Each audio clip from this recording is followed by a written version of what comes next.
To zoom out for a second, nearly 40% of the US population has faced heat advisories.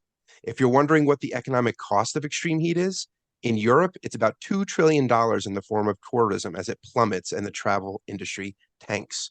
And why would the travel industry take such a hit from climate change? Well, Greece was on fire, causing the evacuations of thousands, and sites like the Acropolis were shut down. Sardinia left tourists with a record heat wave and not much relief. Because remember, Europe doesn't really have AC for the most part, and it's only going to get worse. Last year, it was found that heat waves in Europe were responsible for upwards of 60,000 heat deaths.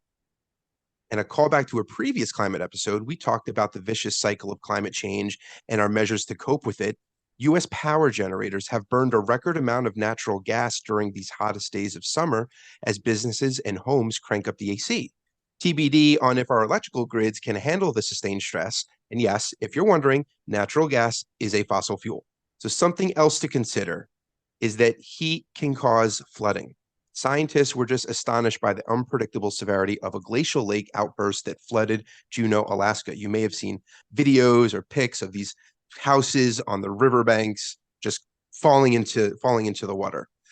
That water moved at such volume and force that it decimated hillsides, homes, and 100-foot trees.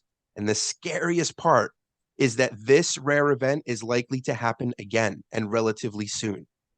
For some context, FEMA defines a 100-year flood as discharging 17,000 cubic feet of water per second.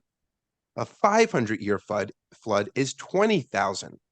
This event was 25,000 cubic feet of water per second, which had previously been given less than a 1% chance of happening. And now they think it's just going to keep happening.